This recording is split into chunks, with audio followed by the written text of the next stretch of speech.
Krishna Hare Krishna Krishna Krishna Hare Hare Hare Rama Rama Rama Hare Hare Hare Krishna Hare Hare Krishna Krishna Krishna Hare Hare Hare Rama Rama Rama हरे Krishna. Hare Hare Hare Hare Krishna Mataji Hare Krishna हरे कृष्णा प्रणाम। Hare Krishna Hare Krishna हरे Krishna Krishna. Hare ओम नमो हरे भगवते प्रणाम। वासुदेवाय। ओम नमो भगवते वासुदेवाय। ओम नमो भगवते वासुदेवाय। ओम अज्ञानतिमिरान्धस्य ज्ञानाञ्जनशलाकया चक्षुरुन्मीलितं येन तस्मै श्रीगुरवे नमः। श्रीचैतन्यमनोभीष्टं स्थापितं येन भूतले स्वयं रूपकदा मह्यं ददाति स्वपदान्तिकं वन्देऽहं श्रीगुरून् श्रीयुतपथकमलं श्रीगुरून् वैष्णवांश्च श्रीरूपं साग्रजातं सहगण रघुनाथान्वितं तं सजीव साद्वैतं सावधूतं वर्चनसहितं कृष्णचैतन्यदेवं श्रीराधाकृष्णपादान् सहगण ललिता श्रीविशाखान्वितांश्च। हे कृष्णा करुणा सिन्धो दीनबन्धो जगत्पदे गोपेश गोपिका कान्ता राधा कान्ता नमोऽस्तुते तप्तकाञ्चन गौराङ्गी राधे वृन्दावनेश्वरी वृषभानुसुते देवी प्रणमामि हरिप्रिये वाञ्छकल्पतरुभ्यश्च कृपा सिन्धुभ्येव च पतितानां पावनेभ्यो वैष्णवेभ्यो नमो नमः। नमः ओं विष्णुपादाय कृष्णपृष्ठाय भूतले श्रीमते जयपताक स्वामिनिति नामिने नमाचार्यपादाय निधाय कृपाप्रदायिने गौरकथादामदाय नगरग्रामतारिणे नमः ओं विष्णुपादाय कृष्णपृष्ठाय भूतले श्रीमते भक्तिवेदान्त स्वामिनिधि नामिने नमस्ते सारस्वते देवे गौरवाणी प्रचारिणे निर्विशेष शून्यवादी पाश्चात्य देशधारिणे जय श्री कृष्ण चैतन्य प्रभु नित्यानंद श्री द्वैत गदाधर श्रीवासादि गौर भक्तवृंदा हरे कृष्णा कृष्ण कृष्ण हरे हरे हरे राम राम राम हरे हरे हरे कृष्णा कृष्ण कृष्ण हरे हरे हरे राम राम राम हरे हरे हरे कृष्णा कृष्ण कृष्ण हरे हरे हरे राम राम राम हरे हरे। जय जय भागवता देवा जय जय भागवता जय जय राधा कृष्ण स्वरूपा जय जय भागवता देवा जय जय भागवता जय जगदीश हरे कृष्णा जय जगदीश हरे जय गुरुमारुदमन्दिरनाथ जय जगदीश हरे देवा जय जय भागवता निगमकल्पतरुर्गलितं फलं सुगमुखादमृतद्रवसंयुतं पिबत भागवतं रसमालयं मुहुरहो रसिका भुवि भावुकः नारायणं नमस्कृत्यं नरं चैव नरोत्तमं देवीं सरस्वतीं व्यासं ततो जयमुदीरयेत् नष्टप्रायेष्व भद्रेषु नित्यं भागवत सेवया भगवती उत्तमश्लोके भक्तिर्भवति नष्टये मुखं करोति वाचालं पङ्कुं लङ्घयते गिरिं यत्कृपातमहं वन्दे परमानन्दमाधवं श्रीगुरुं दीनतारिणं मदेकबन्धो मत्सङ्गिन् मद्गुरो मन्महादन मन्निष्ठारगमद्भाग्या मदानन्दा नमस्तुते ग्रंथराज श्रीमद्भागवतम की जय। जय श्री गुरुदेव की जय। നിതായ് ഗൗര പ്രമാനന്ദേ ഹരി ഹരി പോൽ. അന്താരാഷ്ട്ര കൃഷ്ണാബോധ സമിതി മംഗളൂരു ഇന്നത്തെ ശ്രീ ശ്രീ രാധാ ഗോവിന്ദ മന്ദിർ ഇന്നത്തെ ഭാഗവതം ക്ലാസ്സിലേക്ക് എല്ലാവർക്കും സ്വാഗതം. ഹരേ കൃഷ്ണ. हरे कृष्ण माताजी प्रणाम। ഹരേ കൃഷ്ണ പ്രണാം മാതാജി. ഹരേ കൃഷ്ണ. हरे कृष्ण ഹരേ Krishna Mataji. Mataji Pranam Mataji ഹരേ കൃഷ്ണ. നമ്മള് हरे कृष्ण माताजी प्रणाम ഹരേ माताजी ഹരേ കൃഷ്ണ മാതാജി പ്രണാമം. നമുക്ക് ക്ലാസ്സിലേക്ക് അടക്കാം. ഓം നമോ ഭഗവതേ വാസുദേവായ. ഈ ഭാഗത്ത് നമ്മളെ യമരാജാവ് ബാലന്റെ രൂപത്തിൽ ഹിരണ്യകശിപുവിന്റെ ബന്ധുക്കളെ ശോകത്തിൽ നിന്ന് ഉണർത്തുന്ന ഭാഗമാണ് നമ്മൾ ഇന്നലെ കണ്ടുകൊണ്ടിരുന്നത്. ആത്മാവ് നിത്യനാണെന്നും പിന്നെ ശരീരബന്ധങ്ങൾ താൽക്കാലികമാണെന്നും അദ്ദേഹം വിശദീകരിക്കുന്നു അല്ലെ. ഈ ലോകത്ത് മാതാപിതാക്കൾ, ഭാര്യ, മക്കൾ, സുഹൃത്തുക്കൾ എന്നിവരുമായി നമുക്കുള്ള ബന്ധം അത് ശരീരത്തെ അടിസ്ഥാനമാക്കിയുള്ളതാണ്. ശരീരം അവസാനിക്കുമ്പോൾ ആ ബന്ധവും അവസാനിക്കുന്നു. ആത്മാവ് തൻ്റെ കർമ്മമനുസരിച്ച് മറ്റൊരു ശരീരത്തെ സ്വീകരിക്കാൻ നിർബന്ധിതരാകുന്നു. അങ്ങനെയാണ് നമ്മൾ മനസ്സിലാക്കിയത് അല്ലെ. ഹരേ കൃഷ്ണ.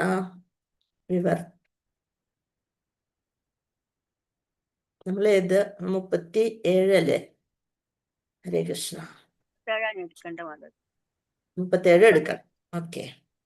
ഓം നമോ ഭഗവതേ വാസുദേവായ. ശ്രീയമ ഉവാച അഹോ അമേഷാം വയസാധികാനാം വിഭശ്യതാം ലോകവിധിം വിമോഹഃ യത്രാഗതസ്തത്ര ഗതം മനുഷ്യം സ്വയം സ്വധർമ്മ അഭിശോചന്ത്യപാർത്ഥം. ശ്രീയമ ഉവാച അഹോ അമേഷാം വയസാധികാനാം വിഭശ്യതാം ലോകവിധിം വിമോഹഃ യത്രാഗതസ്തത്ര ഗതം മനുഷ്യം സ്വയം സധർമ്മ അഭിശോചന്ത്യപാർത്ഥം. നോക്കാം നമുക്ക്. അഹോ അമേഷാം വയസാധികാനാം. ഇത് വായിക്കണോ? അതെ. ശ്രീയമ ഉവാച വിഭശ്യതാം ലോകവിധിം വിമോഹഃ യത്രാഗതസ്തത്ര ഗതം മനുഷ്യം സ്വയം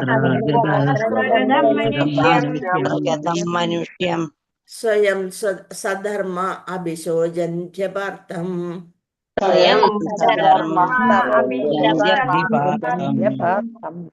അഹോ അമേഷാം വയസാധികാനാം വിഭശ്യതാം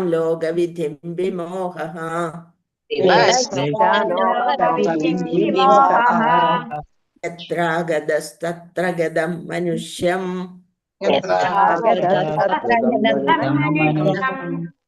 സ്വയം സധർമ്മ അഭിശോചന്ത്യപാർത്ഥം.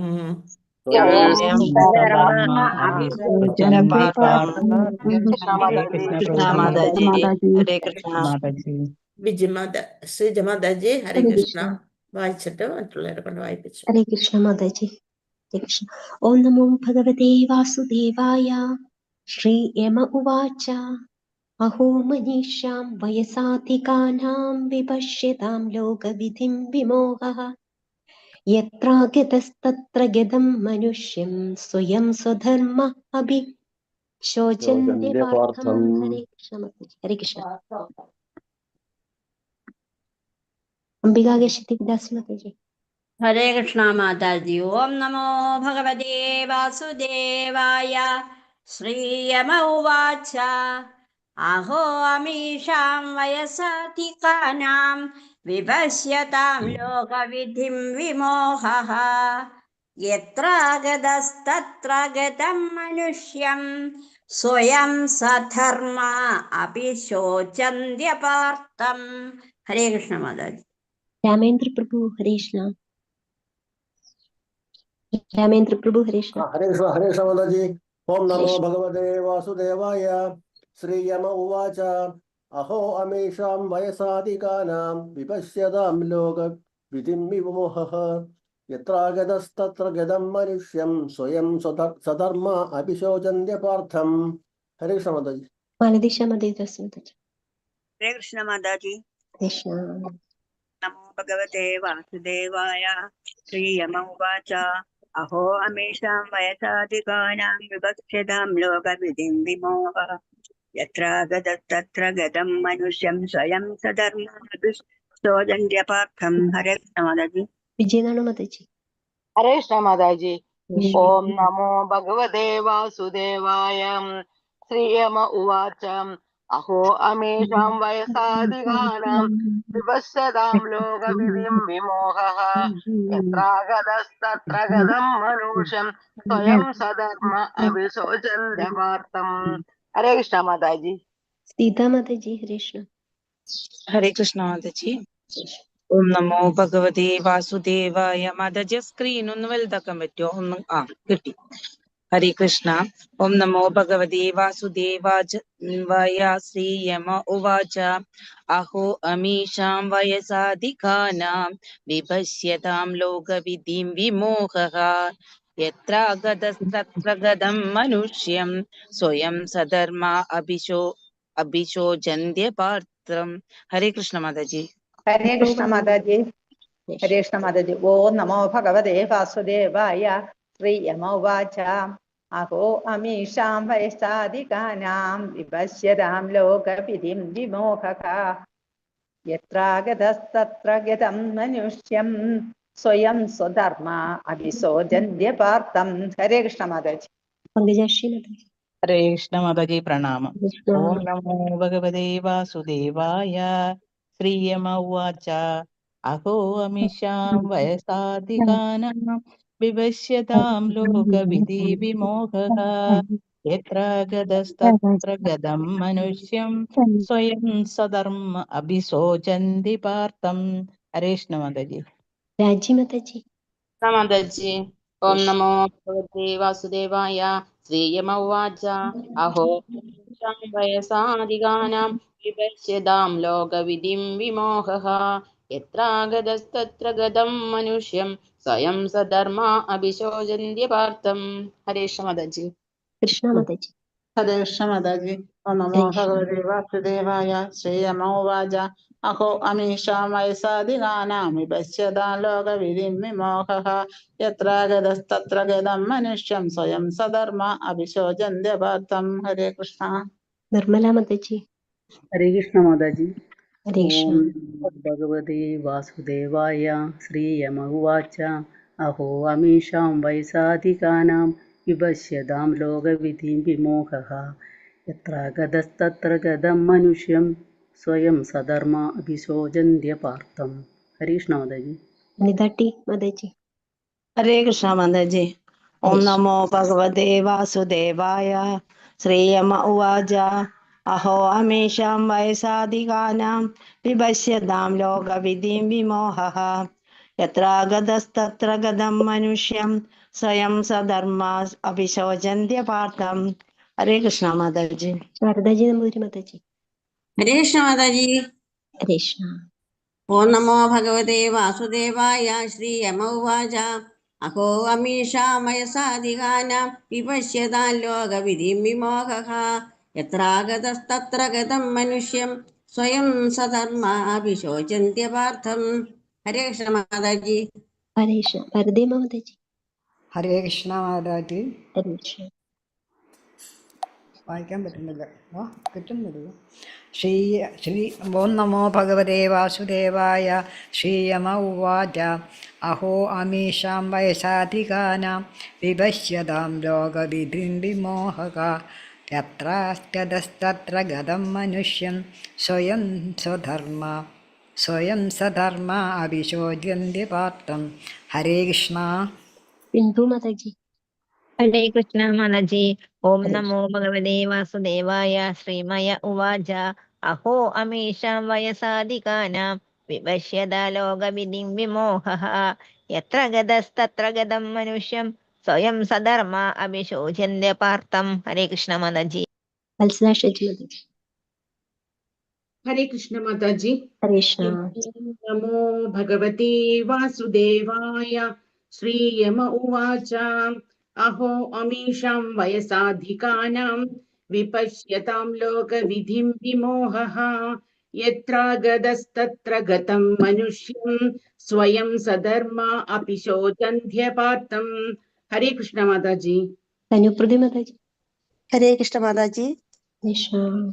ओम नमो भगवते वासुदेवाय श्रीयम उवाच अहो अमीषां वयसाधिकानां विपश्यतां लोकविधिं विमोहः यत्र गतस्तत्र गतं मनुष्यं स्वयं सधर्मा अभिशोचन्त्य पार्थम्। हरे कृष्ण माताजी। वसंता माताजी। हरे कृष्ण माताजी। हरे कृष्ण। ओम नमो भगवते वासुदेवाय अहो अमीषां वयसाधिकानां विपश्यतां लोकविधिं विमोहः യത്രാഗതസ്തത്ര ഗതം മനുഷ്യം സ്വയം സ്വധർമാഭിശോചന്ത്യപാർത്ഥം. ഹരേ കൃഷ്ണ. രത്ന മാതാജി. ഹരേ കൃഷ്ണ മാതാജി. ഓം നമോ ഭഗവതേ വാസുദേവായ. അഹം അബീജാം വയസാധികാനാം വിപശ്യതാം ലോകവിധിം വിമോഹഃ. യത്ര ഗതസ്തത്ര ഗതം മനുഷ്യം സ്വയം സ്വധർമ്മ അഭിശോചന്ത പാർത്ഥം. ഹരേ കൃഷ്ണ മാതാജി. പ്രണാമം. ശാന്താദേവി മാതാജി. ഹരേ കൃഷ്ണ മാതാജി. ഓം നമോ ഭഗവതേ വാസുദേവായ. ശ്രീയമുവാച അഹോ അമീഷാം വയസാധികാനാം വിവശതാം ലോകവിധിം വിമോഹഃ. യത്ര ഗതസ്തത്ര ഗതം മനുഷ്യം സ്വയം സധർമ്മ അഭിശോചന്യപാർത്ഥ്യം. ഹരേ കൃഷ്ണ മാതാജി. ഉഷാ നായർ മാതാജി. ഹരേ കൃഷ്ണ മാതാജി. ഹരേ കൃഷ്ണ. ഓം നമോ ഭഗവതേ വാസുദേവായ. യമ ഉവാച അഹോ അമീഷാം വയസാധികാനാം വിപശ്യതാം ലോകവിധിം വിമോഹഃ. യത്ര ഗതസ്തത്ര ഗതം മനുഷ്യം സ്വയം സധർമ്മ അഭിശോചന്ത്യപാർത്ഥം. ഹരേ കൃഷ്ണ മാതാജി. ഹരേ കൃഷ്ണ. സുവർണ മാതാജി.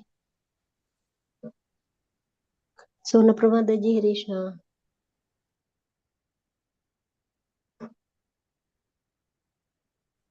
ഓം നമോ ഭഗവതേ വാസുദേവായ. ശ്രീയമ ഉവാച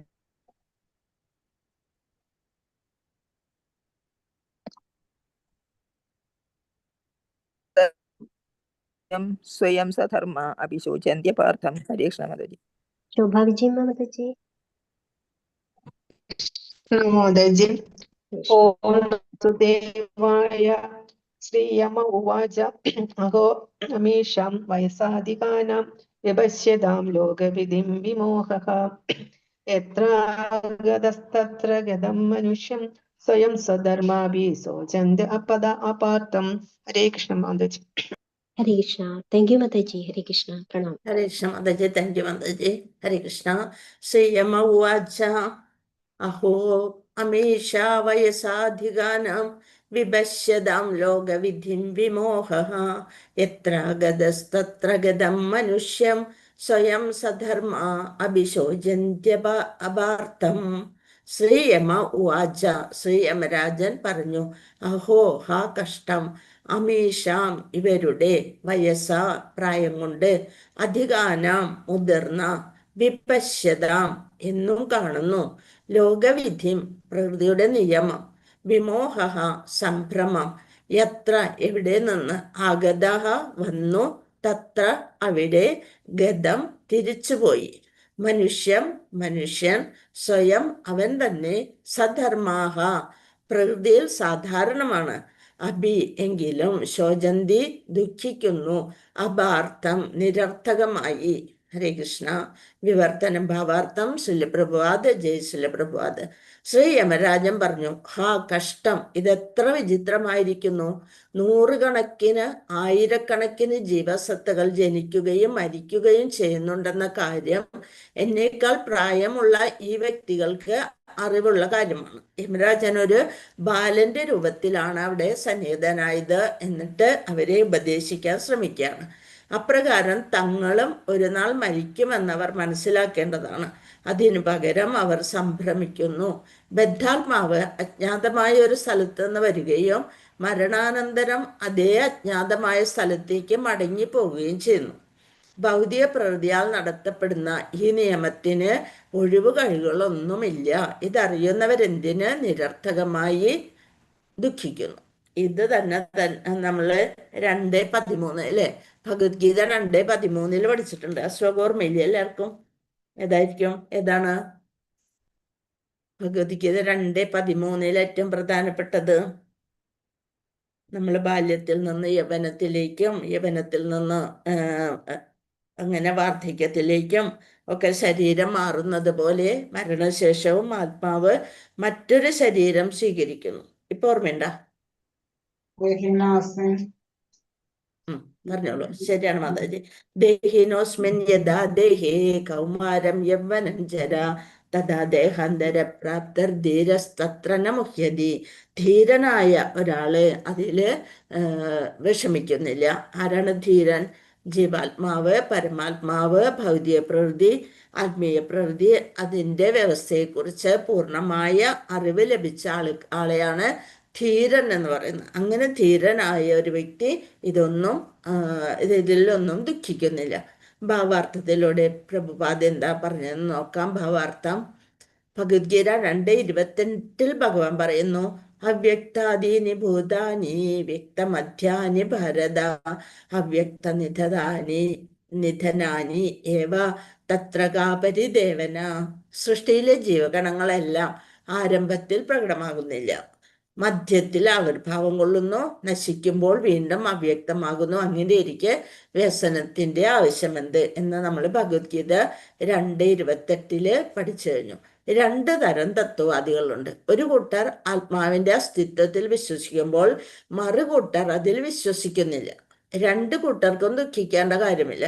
ഒരു കൂട്ടര് ആത്മാവിന്റെ അസ്തിത്വത്തിൽ വിശ്വസിക്കുന്നു. അതായത് നമ്മള് ശരീരം ഇപ്പൊ ഈ ശാസ്ത്രഗ്രന്ഥങ്ങളൊക്കെ മനസ്സിലാക്കി തുടങ്ങിയപ്പോ നമ്മളും ആത്മാവുണ്ട്, അതില് വിശ്വസിക്കുന്നു. മറ്റേ കൂട്ടര് അതിൽ വിശ്വസിക്കുന്നില്ല. ഒന്നും അറിയാത്തവര് ഇതാണ് ഏകമായ ഒരു മനുഷ്യ ജന്മം കിട്ടിയിരിക്കുന്നത്, അത് അടിച്ചു പൊളിച്ച് ജീവിക്കാനുള്ളതാണ്, അത് അങ്ങനെയല്ല എന്ന് പറയുന്നവര് വിഡ്ഢികളാണ് എന്ന് വിശ്വസിക്കുന്നവരാണ്. അപ്പൊ 2 കൂട്ടർക്കും ദുഃഖിക്കേണ്ട കാര്യമില്ല എന്ന് യമദേവൻ പറയുന്നു. എന്താ കാരണം? ആത്മാവിന്റെ അസ്തിത്വത്തിൽ വിശ്വാസമില്ലാത്തവര് വൈദിക വിവേകത്തിന്റെ പിന്തുടർച്ചക്കാരാൽ നിരീശ്വരവാദികൾ എന്ന് വിളിക്കപ്പെടുന്നു. അവർ നിരീശ്വരവാദികളാണ്. അത് ആത്മാവില്ല, ഈ ഒരു മനുഷ്യ ജന്മം കിട്ടിയത് നമ്മൾ സന്തോഷമായിട്ട് നമ്മുടെ ഇന്ദ്രിയപൂരണത്തിനനുസരിച്ച് ജീവിക്കാൻ ശ്രമിക്കണം, അതാണ് നമ്മുടെ ജീവിത ലക്ഷ്യം എന്ന് വിശ്വസിക്കുന്നവര് നിരീശ്വരവാദികൾ. ഈശ്വരനില്ല എന്ന് വിശ്വസിക്കുന്നവര്. വിവാദത്തിനായി നാം നിരീശ്വര സിദ്ധാന്തം അംഗീകരിച്ചാൽ പോലും അവിടെ ദുഃഖത്തിന്റെ ആവശ്യമില്ല. ഇനി നമ്മൾ നിരീശ്വരവാദികളാണെങ്കിലോ നമ്മളുടെ ഈ ജീവിതം കഴിഞ്ഞു, അത് കഴിഞ്ഞപ്പോൾ പിന്നെ എന്തിനാ ദുഃഖിക്കണം എന്ന് വിചാരിക്കാം. ഇനി സൃഷ്ടിക്ക് മുമ്പ് ആത്മാവല്ലാതെ ഭൗതിക ഘടകങ്ങളെല്ലാം അവ്യക്തമായിരുന്നു. അവ്യക്തതയുടെ ഈ സൂക്ഷ്മതലത്തിൽ നിന്നാണ് വ്യക്തത വരുന്നത്. ആകാശത്തിൽ നിന്ന് വായുവും, നമ്മുടെ പഞ്ചഭൂതങ്ങളെ കുറിച്ചാണ് പറയുന്നത്. ആകാശത്തിൽ നിന്ന് വായുവും, വായുവിൽ നിന്ന് അഗ്നിയും, അഗ്നിയിൽ നിന്ന് ജലവും ഉൽപ്പാദിപ്പിക്കപ്പെടുകയും ജലത്തിൽ നിന്ന് ഭൂമി ആവിഷ്കൃതമാവുകയും ചെയ്തു. ഭൂമിയിൽ വൈവിധ്യമുള്ള സൃഷ്ടികൾ ഉണ്ടാകുന്നു. ഉദാഹരണത്തിന് വലിയൊരു അമ്പരചുംബി ഭൂമിയിൽ സൃഷ്ടിക്കപ്പെടുന്നതാണ്. വലിയൊരു കൊട്ടാര സദൃശമായ ഒരു ബിൽഡിങ്, അത് നമ്മൾ ഇവിടെ സൃഷ്ടിക്കുന്നു. നശിക്കുമ്പോൾ എന്തെങ്കിലും അത് പറഞ്ഞാൽ അത് നശിക്കുമ്പോൾ അത് വീണ്ടും അനാവിഷ്കൃതമാവുകയും പരമാണുക്കളായി നിലനിൽക്കുകയും ചെയ്തു. അത് താഴെ വീണ് നശിക്കുമ്പോൾ അത് പരമാണുക്കളായി വീണ്ടും ഭൂമിയിലേക്ക് വീഴുന്നു. ഊർജത്തിന്റെ സംരക്ഷണ നിയമം നിലനിൽക്കുന്നു. എന്നാൽ വസ്തുക്കൾ നിശ്ചിത കാലയളവിൽ പ്രകടമാവുകയും അപ്രകടമാവുകയും ആ പ്രതിഭാസം ആവർത്തിച്ചുകൊണ്ടിരിക്കുകയും ചെയ്യുന്നു. അതാണ് വ്യത്യാസം. വസ്തുക്കൾ എന്താണ്? ഒരു നിശ്ചിത കാലയളവിൽ പ്രകടമാവുന്നു, പിന്നെ ആ കാലയളവ് കഴിയുമ്പോൾ അവരുടെ കർമ്മഫലങ്ങൾ തീരുമ്പോൾ ജീവസത്തകൾ അപ്രകടമാവുകയും ചെയ്യുന്നു. അതാണ് വ്യത്യാസം. അതുകൊണ്ട് പ്രകടമാകുമ്പോഴോ അപ്രകടമാകുമ്പോഴോ ദുഃഖിക്കാൻ കാരണം എന്ത്? അങ്ങനെയുള്ളവര് അത് മനസ്സിലാക്കിയവരെ പറയുന്ന പേരാണ് ധീരൻ. ഒരു വിധത്തിൽ അല്ലെങ്കിൽ മറ്റൊരു വിധത്തിൽ അപ്രകടമായിരിക്കുമ്പോൾ പോലും വസ്തുക്കൾ നശിക്കുന്നില്ല, അല്ലെ? നമുക്ക് ഊർജത്തെ നശിപ്പിക്കാൻ കഴിയില്ല, അല്ലെ? അതുപോലെ ഒന്നിൽ നിന്ന് മറ്റൊന്നിലേക്ക് മാറ്റാൻ കഴിയും, പക്ഷേ ഊർജം നശിക്കപ്പെടുന്നില്ല എന്ന് നമ്മൾ പഠിച്ചിട്ടുണ്ട്, അല്ലെ? അതുപോലെ ഒരു വിധത്തിൽ അല്ലെ മറ്റൊരു വിധത്തെ അപ്രകടമായിരിക്കുമ്പോൾ പോലും വസ്തുക്കൾ നശിക്കുന്നില്ല. ആരംഭത്തിലും അവസാനത്തിലും എല്ലാ ഭൗതിക ഘടകങ്ങളും അപ്രകടമായാണ് നിലകൊള്ളുന്നത്. ഇത് പക്ഷേ യഥാർത്ഥത്തിൽ ഭൗതികമായ ഭിന്നതയൊന്നും ഉണ്ടാക്കുന്നുമില്ല. ഈ ഭൗതിക ശരീരങ്ങൾ നിശ്ചിത കാലയളവിനുള്ളിൽ നശിച്ചു പോകുന്നവയാണെന്നും അന്തമേവ ഇമേ ദേഹ, ഒരു നിശ്ചിത കാലയളവില് അത് നശിച്ചു പോകുന്നു. അന്തമന്തമേഹി ഇമേ വേഹ എന്താ 2:18 പറയുന്നുണ്ട്, അല്ലെ? നിത്യാസക്തോ ശരീരണ അനാശിനോ അപ്രമേയസ്യ തസ്മാദുദ്ധസ ഭാരത എന്നല്ലേ അർജുനോട് ഭഗവാൻ പറഞ്ഞു കൊടുക്കുന്നുണ്ട്. അപ്പൊ അന്തവന്ത ഇമേ ദേഹ, എന്നാൽ ആത്മാവ് ശാശ്വതമാണെന്നും നിത്യസ്യോക്ത ശരീരണ. അന്തവന്ത ഇമേ ദേഹ നിത്യസ്യോക്ത ശരീരണ അനാശിനോ പ്രമേയസ്യ തസ്മാദുദ്ധസ ഭാരത. ഭഗവത്ഗീതയിൽ പറഞ്ഞിട്ടുള്ള വൈദിക നിർണയം സ്വീകരിക്കുന്ന പക്ഷം ശരീരം വെറും ഒരു വസ്ത്രം മാത്രമാണെന്ന് നാം എല്ലായ്പ്പോഴും നിർബന്ധമായും സ്മരിക്കണം. അതുകൊണ്ട് ഒരു വസ്ത്രം മാറുന്നതിൽ ദുഃഖിക്കാൻ എന്തിരിക്കുന്നു? ആ വസ്ത്രം തന്നെ നമ്മൾ ഒരു ജീവിതകാലം മുഴുവൻ അണിഞ്ഞിരുന്നാൽ എന്തായിരിക്കും സ്ഥിതി? നാറിയിട്ട് ഒരാളും നമ്മളുടെ അടുത്ത് വരില്ല. ഒരു ദിവസം ഇടുമ്പോൾ തന്നെ നമുക്ക് വിയർപ്പിൻ്റെ നാറ്റം വരും. 2 ദിവസം കഴിഞ്ഞു പിന്നെയും ഇട്ടുകൊണ്ടിരുന്നാൽ അടുത്തുള്ളവര് മൂക്ക് പൊത്തി തുടങ്ങുമ്പോൾ നമ്മൾ മാറ്റിയേ വേണ്ടു അല്ലെ. അതുപോലെ ഈ ആത്മാവിന് അതിനെ കൊണ്ട് നടക്കാൻ, ഈ ശരീരത്തെ കൊണ്ട് നടക്കാൻ സാധിക്കാത്ത ഒരവസ്ഥ വന്ന്, അല്ലെ കർമ്മങ്ങളെല്ലാം ആ ശരീരം കൊണ്ട് ചെയ്യേണ്ട കർമ്മങ്ങളെല്ലാം ഒടുങ്ങി കഴിയുമ്പോൾ നിർബന്ധമായും ഈ ശരീരം ഉപേക്ഷിക്കണം. അതുകൊണ്ട് ഈ വസ്ത്രം മാറുന്നതിൽ ദുഃഖിക്കാൻ എന്തിരിക്കുന്നു? ശാശ്വതമായ ആത്മാവുമായി ഭൗതിക ശരീരത്തിന് വാസ്തവത്തിൽ യാതൊരു ബന്ധവുമില്ല. ഇത് ഏറെക്കുറെ ഒരു സ്വപ്നം പോലെയാണ്. നമ്മൾ സ്വപ്നത്തിൽ ആകാശത്തിലൂടെ പറക്കുന്നതായും അല്ലെങ്കിൽ ഒരു രഥത്തിൽ രാജാവിനെ പോലെ ഇരിക്കുന്നതായും മറ്റും കാണാറുണ്ട്. പക്ഷേ സ്വപ്നത്തിൽ നിന്നുണരുമ്പോൾ ആകാശത്തിലെ രഥത്തിലോ അല്ലെന്ന്, ആകാശത്തിലോ അല്ല രഥത്തിലോ അല്ലെന്ന് മനസ്സിലാക്കാൻ സാധിക്കും.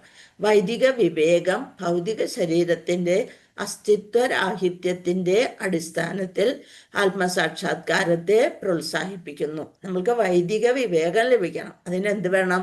ശാസ്ത്രങ്ങളെ വേദം പഠിക്കണം, വേദം മനസ്സിലാക്കണം.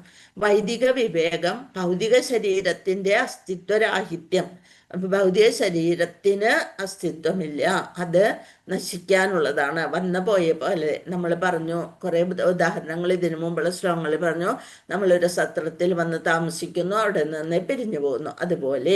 അതുകൊണ്ട് ആത്മാവിൻ്റെ അസ്തിത്വത്തിൽ വിശ്വസിച്ചാലും വിശ്വസിച്ചില്ലെങ്കിലും ഭൗതിക ശരീരത്തിൻ്റെ നഷ്ടത്തിൽ ദുഃഖിക്കാൻ ഒരു കാരണവുമില്ല.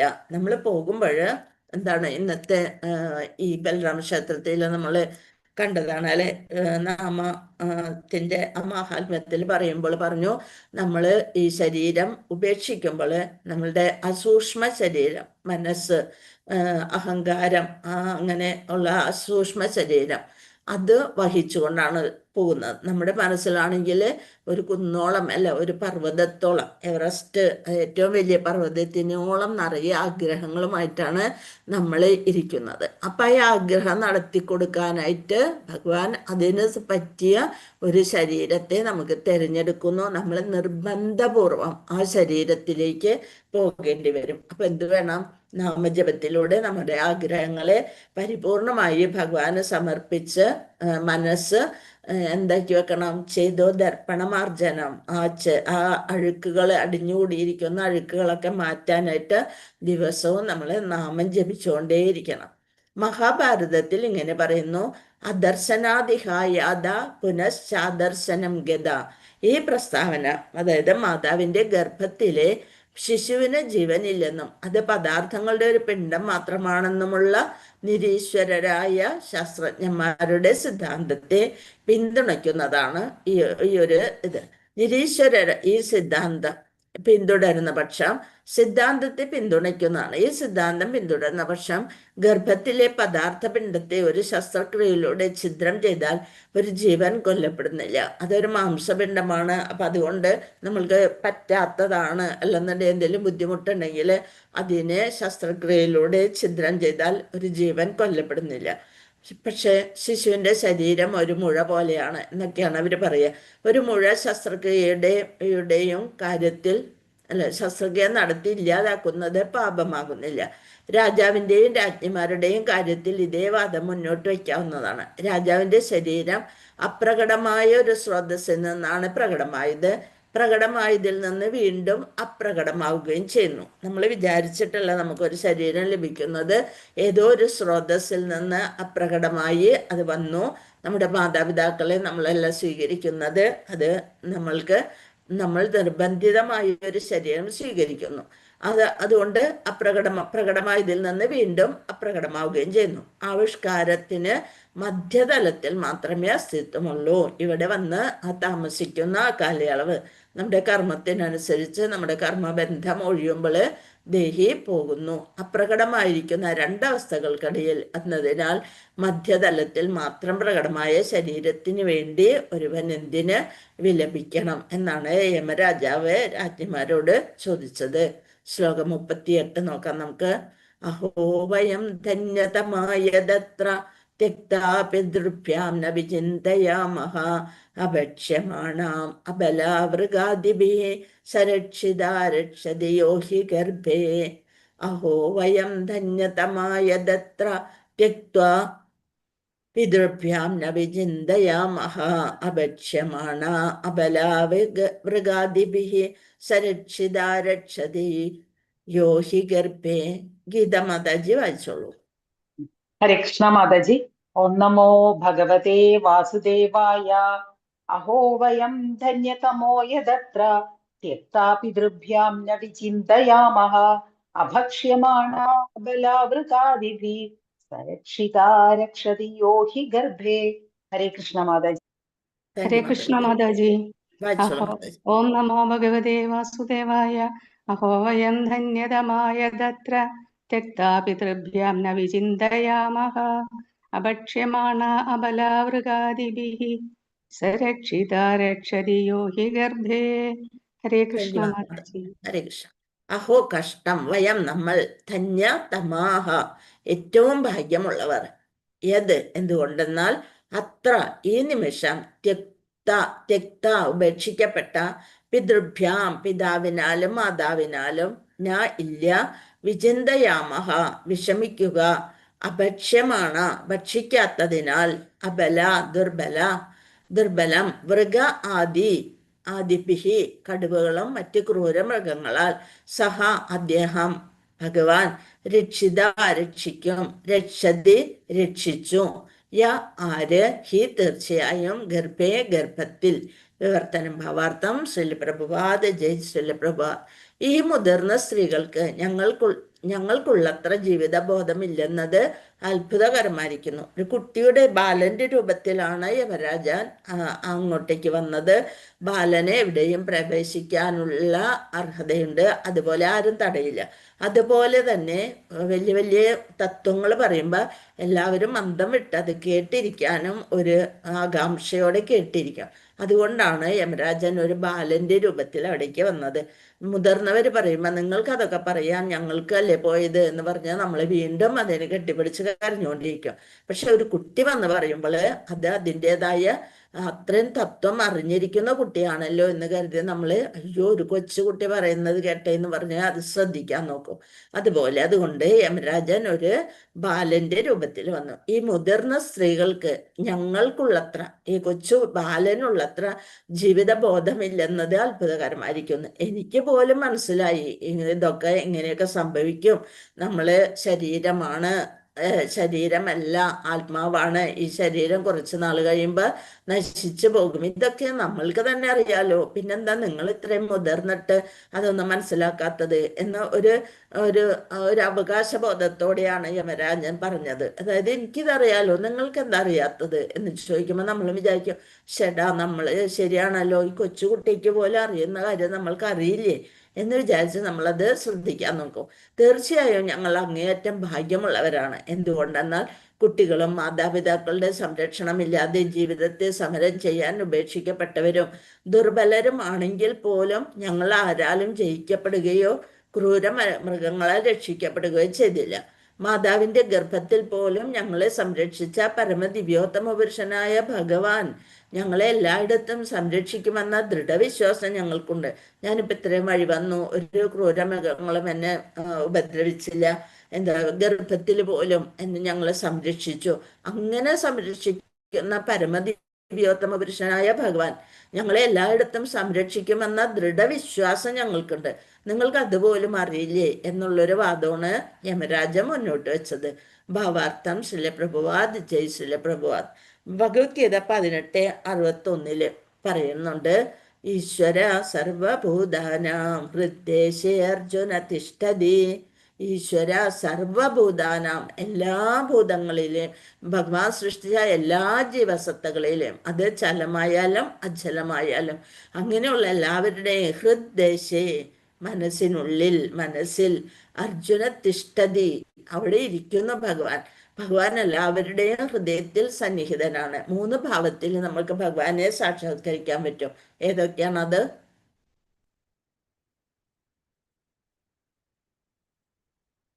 പോയി എല്ലാരും? ആരുമില്ലേ?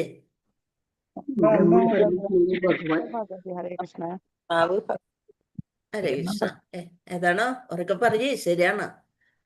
ബ്രഹ്മം പരമാത്മാവ് പരമാത്മാവ് ഭഗവാൻ. ഭഗവാൻ ബ്രഹ്മേതി പരമാത്മേതി ഭഗവാനിതി എന്ന് പറഞ്ഞിട്ടുണ്ട് അല്ലെ. അപ്പൊ ബ്രഹ്മം എന്ന് വെച്ചാല് ആ പ്രകാശ ജ്യോതി ആയിട്ട് നോക്കാം. ഋഷിമാരും യോഗികളൊക്കെ അതിലയിക്കാനായിട്ട് ശ്രമിക്കുന്നു.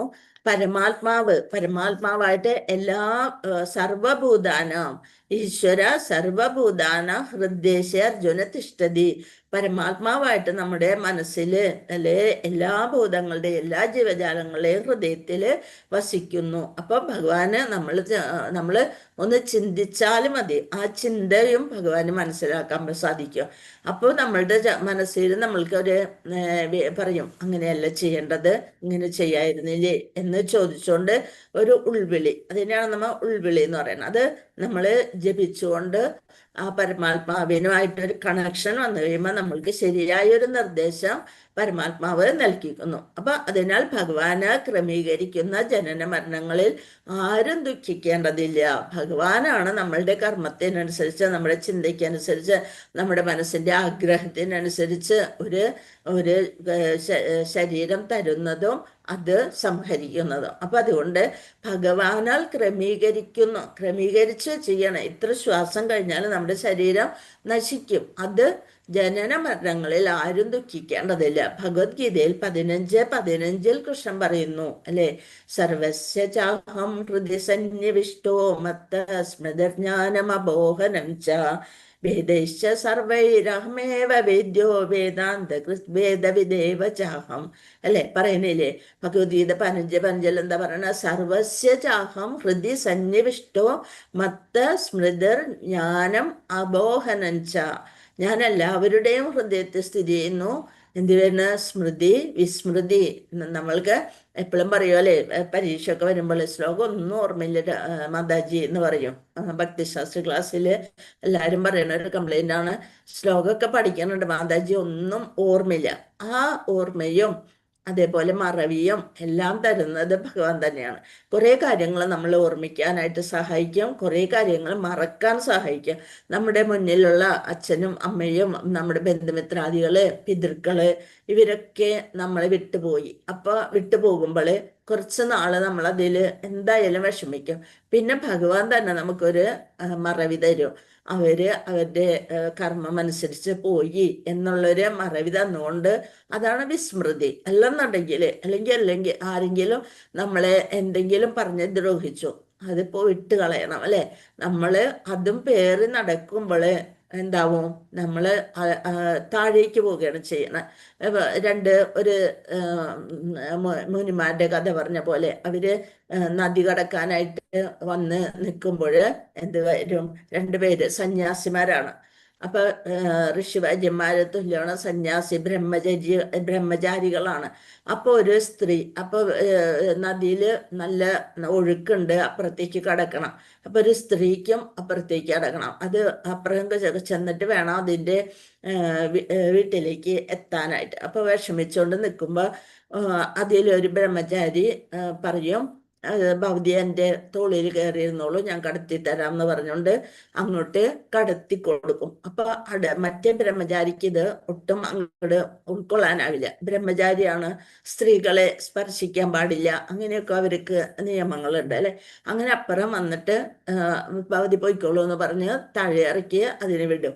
അത് കഴിഞ്ഞ് ഇവര് യാത്ര തുടരും. അപ്പൊ കുറച്ചങ്ങോട്ട് പോയി കഴിഞ്ഞ് വീണ്ടും ഈ മറ്റേ ബ്രഹ്മചാരിക്ക് ഇതങ്ങോട്ട് ഉൾക്കൊള്ളാൻ പിന്നെയും പറ്റുന്നില്ല. അപ്പൊ ചോദിച്ചു, സ്വാമി ചെയ്തത് ഒരിക്കലും ശരിയായില്ല എന്ന് പറയും. അപ്പൊ ചോദിക്കും, എന്താ ഞാൻ ചെയ്തത് എന്ന് ചോദിക്കുമ്പോ പറയും, എന്നാലും ആ യുവതിയെ അങ്ങ് തോളിലേറ്റിയില്ലേ എന്നോ ചോദിക്കും. അപ്പൊ പറയും, നീ അതാണോ ചിന്തിച്ചുകൊണ്ട് നടക്കണത്? ഞാനത് ആ പുഴയുടെ തീരത്ത് ഇറക്കി വെച്ചു. നീ ഇത് ഇപ്പോഴും നിന്റെ ഹൃദയത്തിൽ ചുമന്നുകൊണ്ട് നടക്കണം. ആ സ്ത്രീയെ നീ ഇപ്പോഴും നിന്റെ ഹൃദയത്തിൽ ചുമന്നുകൊണ്ട് നടക്കുന്നു. നമ്മൾ എന്ത് വേണം? അത് ഇറക്കി വെക്കേണ്ടടുത്ത് ഇറക്കി വെച്ചാല് നമ്മള്, അതായത് ആ ആ ആദ്യത്തെ ബ്രഹ്മചാരിക്ക് അതുമായിട്ട് യാതൊരു ബന്ധവുമില്ല. അത് എടുത്തു, അത് കഴിഞ്ഞ് ആ സ്ത്രീ അവിടെ ഇറക്കി വെച്ചു. മറ്റാള് വീണ്ടും ആ സ്ത്രീയെ കുറിച്ച് തന്നെ ചിന്തിച്ചുകൊണ്ട് ഇങ്ങനെ പോവുകയാണ്. അപ്പൊ അതുപോലെ സ്മൃതി, നമ്മുടെ ഓർമ്മയും വിസ്മൃതിയും, മറക്കേണ്ടത് തക്ക സമയത്ത് മറക്കാനുമുള്ള ജ്ഞാനവും ഭഗവാൻ തന്നെയാണ് തരുന്നത്. ഒരുവൻ ഹൃദയത്തിനുള്ളിലിരുന്ന് ഭഗവാൻ നൽകുന്ന നിർദ്ദേശം അനുസരിച്ച് പ്രവർത്തിക്കണം. നമ്മൾ മറ്റുള്ളവരെ സഹായിക്കേണ്ട സമയത്ത് സഹായിക്കണം. അത് നമ്മുടെ ശത്രുവായിരുന്നു എന്ന് പറഞ്ഞുകൊണ്ട് സഹായിക്കാതിരിക്കരുത്, അല്ലെ? പാണ്ഡവര് കൗരവര് വളരെയധികം ദ്രോഹങ്ങള് ചെയ്ത് വെച്ചിട്ടുണ്ടെങ്കിലും യുധിഷ്ഠിര കൗരവർക്ക് ഒരു ബുദ്ധിമുട്ട് വന്നപ്പോ യുധിഷ്ഠിര മഹാരാജാവ് ഭീമനെയും അർജുനെയും വിളിച്ചിട്ട് പറഞ്ഞു, അവരെ സഹായിക്കേണ്ട സമയമാണ്, നീ പോയി സഹായിക്കണം എന്ന് പറഞ്ഞു. അതാണ് ഹൃദയത്തിനുള്ളിലിരുന്ന് ഭഗവാൻ നൽകുന്ന നിർദ്ദേശം അനുസരിച്ച് നമ്മൾ പ്രവർത്തിക്കണം. പക്ഷെ ബദ്ധാത്മാവ് സ്വതന്ത്രമായി പ്രവർത്തിക്കാൻ ആഗ്രഹിക്കുന്നതിനാൽ ഭഗവാൻ അവന് അതിനുള്ള സൗകര്യങ്ങളും കർമ്മങ്ങൾക്കുള്ള പ്രതികരണങ്ങൾ അനുഭവിക്കാൻ അവസരങ്ങളും നൽകുന്നു. നമ്മള് മനസ്സിൽ അത്രയും ആഗ്രഹിച്ചിട്ടുണ്ടെങ്കിൽ നമ്മൾക്ക് അതിനുള്ള അവസരം, ഒരു സേവ നമ്മൾ ആലോചിക്കണം, അല്ലെങ്കിൽ നമുക്ക് ഒരു ഗുരുവിനെ കിട്ടണം എന്ന് മനസ്സിൽ അത്രയും ആശയോടുകൂടി, കൃഷ്ണ എനിക്ക് അങ്ങയെ കുറിച്ച് അറിയാനായിട്ട് എനിക്കൊരു ഗുരുവിനെ ലഭിക്കണം എന്ന് അത്രയും നമ്മൾ ആഗ്രഹിച്ചു കഴിഞ്ഞാൽ നമ്മൾക്ക് അതിനുള്ള അത് ഭഗവാൻ തന്നെ അനുഗ്രഹിച്ചു തരും.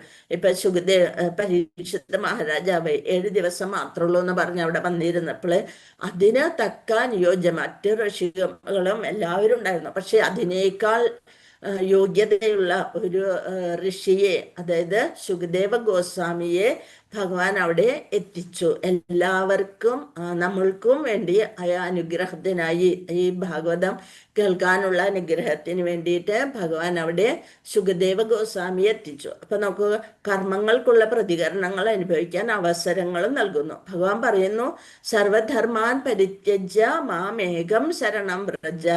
എല്ലാം പരിത്യജിച്ചോളൂ, എന്നെ മാത്രം ശരണം പ്രാപിക്കൂ. മറ്റെല്ലാ ധർമ്മങ്ങളും ഉപേക്ഷിച്ച് എന്നെ ശരണം പ്രാപിക്കുക. അഹം ത്വം സർവപാപേഭ്യോ മോക്ഷയിഷ്യാമി മഹാശുച. ഉറപ്പ് നൽകുന്നു, ഞാൻ എല്ലാതും നിനക്ക് നിന്റെ മോക്ഷത്തിനുള്ള എല്ലാ കാര്യങ്ങളും ഞാൻ ചെയ്തു തരാം. ഭഗവാന്റെ ആജ്ഞകൾ അനുസരിക്കാത്ത ഒരാൾക്ക് ഭൗതിക ലോകം ആസ്വദിക്കാനുള്ള സൗകര്യങ്ങൾ നൽകപ്പെടുന്നു. എല്ലാം ഭൗതിക ലോകം നമ്മൾക്ക് ഇങ്ങനെ ഇരുന്ന് നാമം ജപിച്ച് വളരെയധികം